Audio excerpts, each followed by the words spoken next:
All right. Welcome back. So today we this is when America enters the war. This is when this entire video is going to be talking about a little bit of like how America got into the war and then the outcome of that.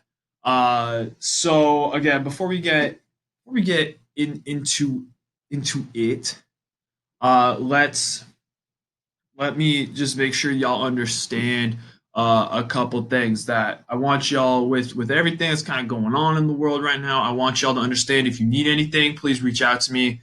Um, I know that it's absolutely crazy with everything, and I know some of y'all are definitely dealing with the stress of that.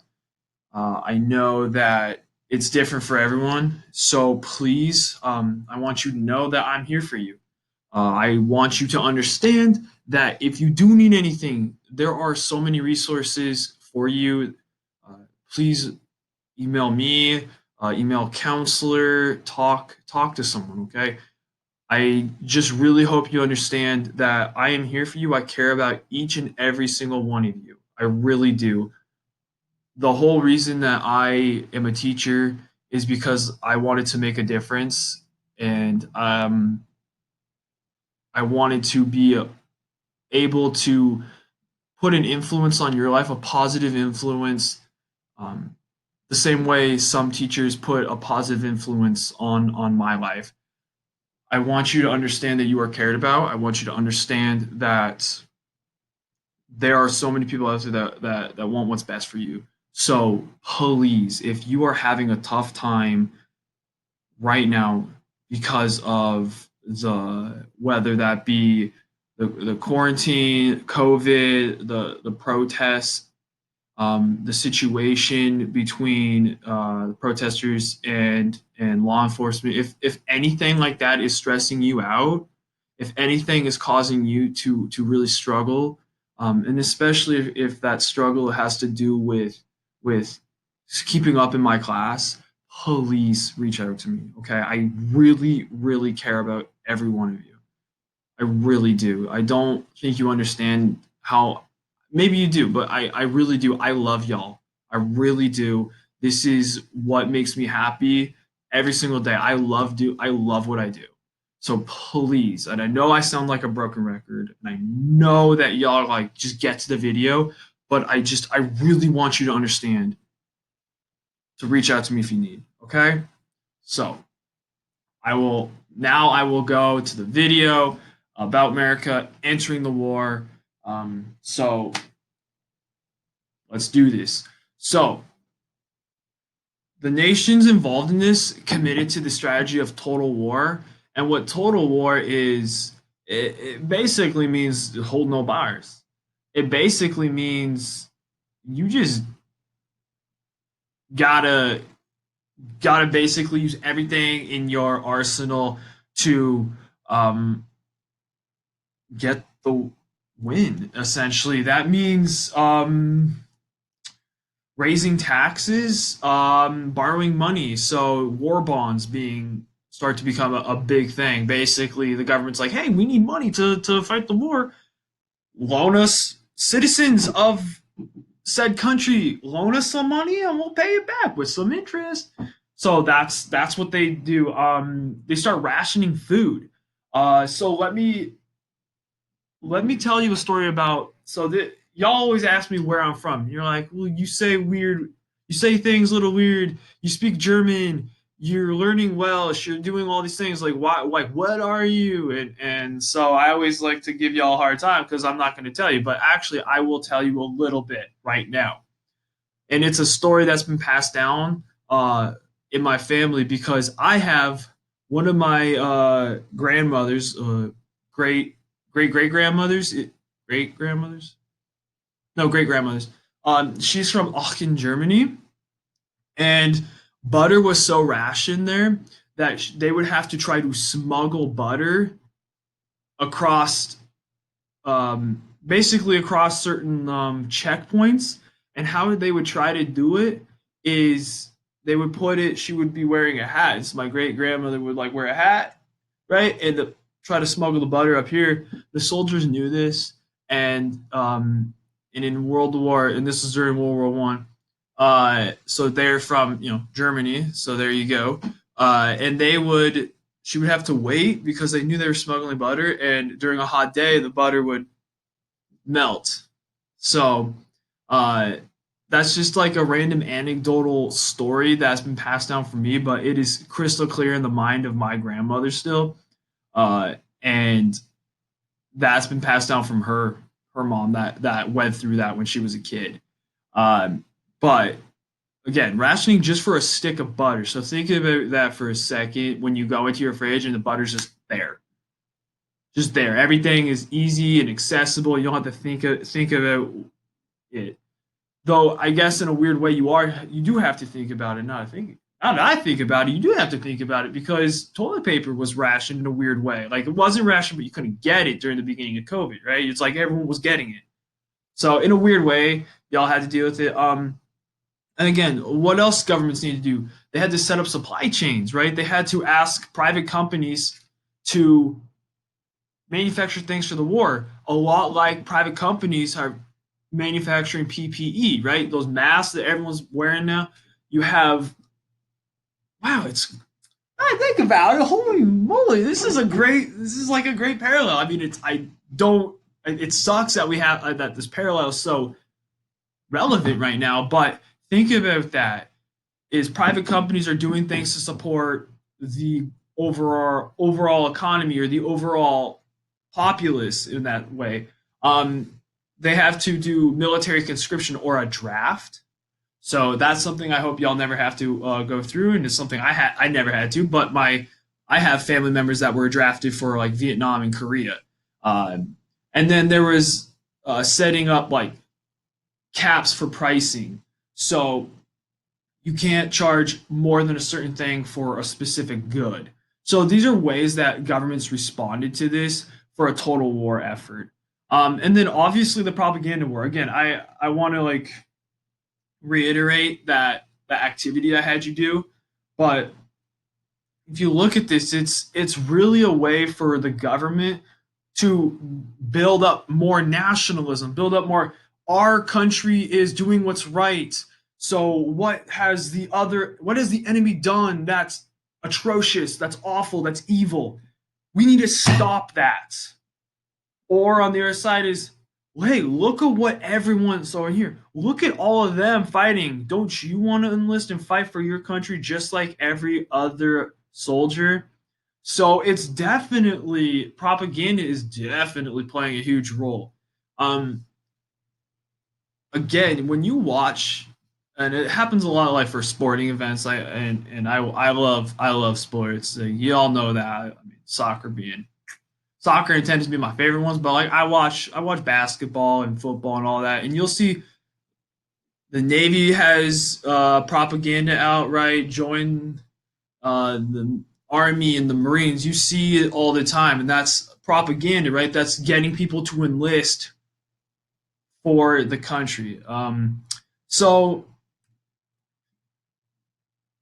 the this sounds like weird now, right? Because you're like, wait, women have rights and all the, but 100 years ago, there's definitely a significant equality gap, and women are during this time you're supposed to stay home, take care of the kids. Well, when men are leaving because they have to serve, they have to fight in the war. You have a dearth a lack of uh,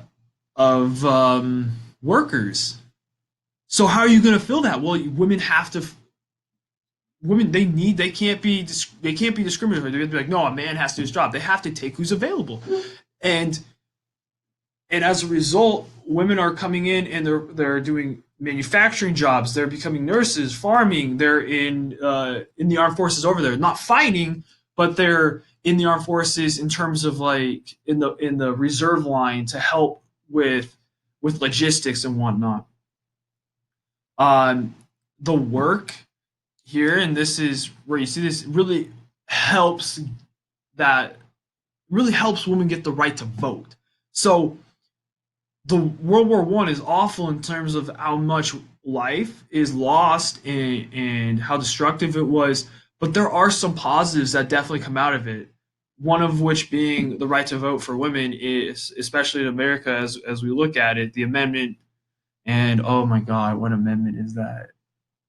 Oh, I want to say it's like the 23rd, but I'm probably wrong. So it's been a while since I've read through them all. So that's my bad. I should be bad, Mr. Higgs. I should know that. Um, so why did America enter the war? Well, there's a few big ones. Yeah, okay. So the sinking of the Lusitania. So this is a British passenger ship, and the Germans sunk it, and by a sub. So a German submarine sunk the ship, killing upwards of 100 Americans, 128 Americans to be precise. And this kind of irked America. America's like, yo, you're killing our civilians that aren't even in the war. Why would you sink a passenger ship?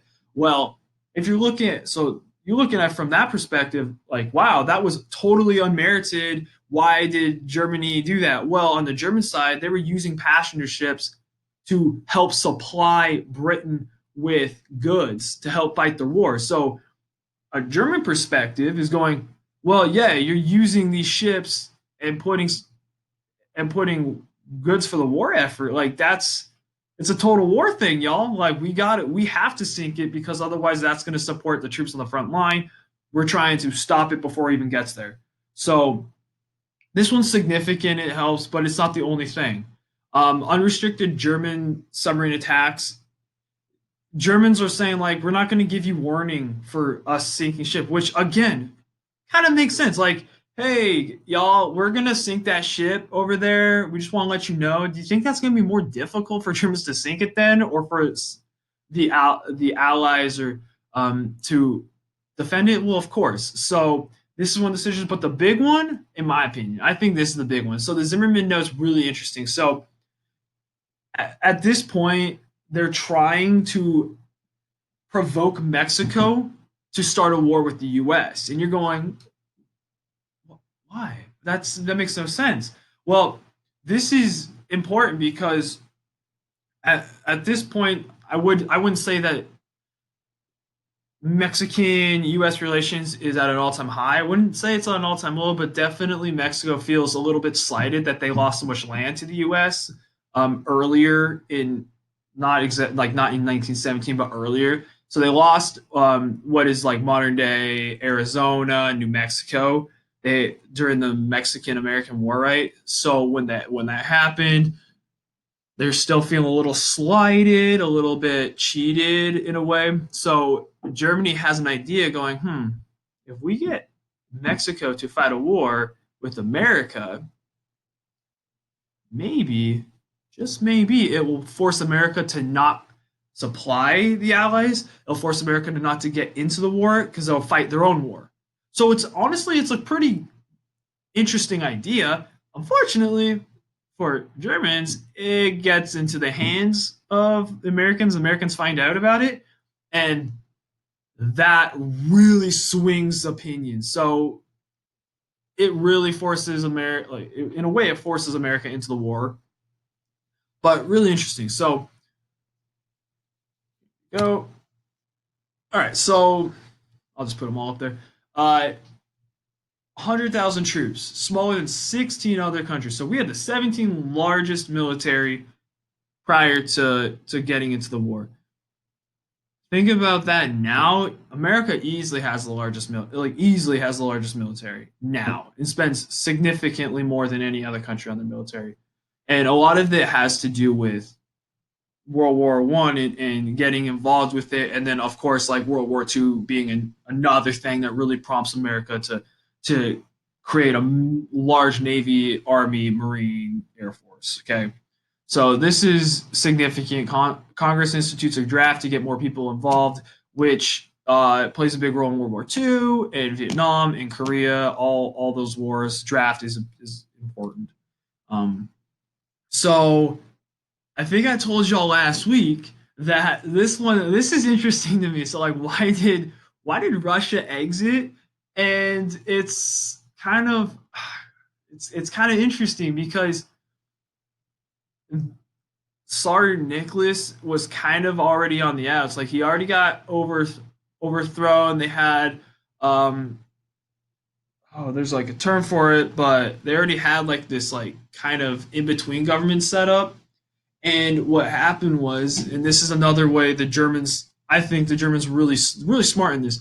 They decided to allow Lenin, who was a leader of the Bolsheviks, to go back to Russia. So he was in Switzerland, and they let him go back. And they were basically like, if we send him in there, he wants a revolution. He wants to kind of overthrow the government, put like what he thinks is correct in charge. So if we go and we let him go, he has support, so they let him go. He makes his way back to Russia, and basically within like 6 months is able to overthrow the government, and Russia's out of the war. So allowing Lenin, the Germans allowing Lenin to leave, helps really just remove Russia from the war, and that's significant. And like, why is that significant? Well, let's think about it. Right now, Germany's fighting two fronts. Getting rid of Russia gets rid of our front, and now they just have to focus on one. So pretty smart move by the Germans to send Lenin over, let him do his thing, and remove Russia. Um, so at this point, and again, you can kind of see down here, the German line is really starting to get to Paris. And if it gets to Paris, you almost could say France is out of the war. So like Frankreich, which is the German way of saying France, Österreich is Austria. So Deutschreich, again, this is like German. All these is like German, but uh, they're really getting close. Paris is key. Paris is very key. So if they get to Paris, maybe World War One ends in a different way. But you can kind of America's to the rescue, right? Like coming in, doing our thing. So they jump in and they're fresh. So America's fresh. America doesn't really have any of the wear and tear, right? They haven't death by 1,000 cuts. As I said in the last video, so that would have been Monday. America's fresh. They have no attrition right now. Like they're just into it. And that really turns the tide. You could almost say if America doesn't get involved, if the Zimmerman telegraph doesn't get intercepted, if the Lusitania doesn't sink, America really doesn't have a reason to get involved in the war. It's not like America hates the Germans and the Austrians. That's not the case. There's plenty of Germans and Austrians in America at this point. Like there's plenty of them. The problem the problem for Germany is those things turn the tide and really allow for America to like jump in. Okay, 250,000 American troops arrive each month. So remember when you think like before they get involved in the war, there's only 100,000 troops. Institute a draft, now they're sending 250,000 every month to reinforce France and Britain. That's really significant. So I wouldn't say that they're the most well trained troops, not even by a long shot. Like they are not even close to the most well trained. Like definitely the Prussians or Germans and the Austrians and the British, they're more well trained because they've been dealing with this for a long time. But just sheer numbers is important. So what's the importance of World War One, which will tie up next week? But right now there's death, like straight amount the amount of deaths. So not just soldiers but civilians as well. So about 9 million soldiers, about 5 million um, it's about 5 million civilians. So 14 million people are dying, and that doesn't include casualties like people that are maimed, injured, have shell shock. All of those things are so instrumental in the response to this. This before, again, we call it World War One and World War Two, but when they're finishing World War One, they think this is the war to end all wars. This is the Great War. This is the war we're not going to fight anymore. Okay, so and it has a lot to do with deaths. Again, 9 million soldiers and 5 million civilians die. That's huge. Politically, this is super, super massive. It's the downfall of four different empires. Um, so the Prussians, downfall. I want to make sure the Ottoman Empire is no more. The Austro-Hungarian Empire is no more. You have the Bolshevik Revolution, so the Russian Empire really changes. Italy now has the rise to fascism in Italy. Um, Fascism is starting to be it will start to play a role in Spain. So it's really an interesting time in history because of that. So think about when you get rid of all these empires, you create power vacuums, you create voids, you create opportunities for others. So the opportunity for someone good to come to power, but also the opportunity for someone worse to come to power. And unfortunately, as we all know, because we have the future, so we know what happens. You have power vacuums, and you'll get into that definitely more in World War or in your World Three or your European. If you take that next year, Euro AP Euro, you'll definitely get into that. Um, and we'll talk about it with when we talk about the Treaty of Versailles. But there's some huge, huge things that happen, huge outcomes, and your, unfortunately for history, like the Treaty of Versailles is literally what not to do. It's like if you want to create another war, just do it the Treaty of Versailles. Um, so American interest. So what do I mean by this? America becomes a creditor, and you're like, "Yo, Mr. Hanks, what is a creditor?" Well, it becomes a creditor nation. So like we are no like we have at this point, America up until entrance to the war was selling things to all these countries, right? We're not in the war, but we're making a lot of stuff for it, and you're becoming a creditor. So you don't have you have a surplus, right? You're allowing like you're lending money to other countries, and other countries need to pay you back. So America is a creditor, and they're becoming an industrial powerhouse. They're like the mitochondria of the world at this point. They're the powerhouse of the countries. And why is that? Is because they didn't have to deal with the really a lot of the negatives of this war, right? It's not fought on American soil. They didn't get into it when it started. It kind of came into it late. It's like if you've been okay, so it would be like playing a football game, right? And two teams are playing it, and all of a sudden in the fourth quarter, when it looks like one team might win, it's like you just are able to completely change your playmakers. Like everyone's able to come in fresh. Well, that's of course you're going to win at that point because you haven't dealt with it and you don't have to worry about it. So America really benefits insane amounts from World War One. And then other. What do I mean by other? Well, you have some other consequences like are there's like lots of genocide. So we talk about the most well-known genocide is going to be the Holocaust, right? But we've talked about the Rwandan genocide. Well, there's the Armenian genocide where Turkey. And again, if you need to pause this video right now, go for it. Look where Armenia is at. Turkey definitely, I guess would it be the Ottoman Empire? I'm trying to think of the exact date, but the Armenian genocide is significant in terms of like what happened there. If you like music and you listen to, so there's a band from Armenia. It's really super well known, and of course now it's escaping me. They sing chop suey. Oh my goodness.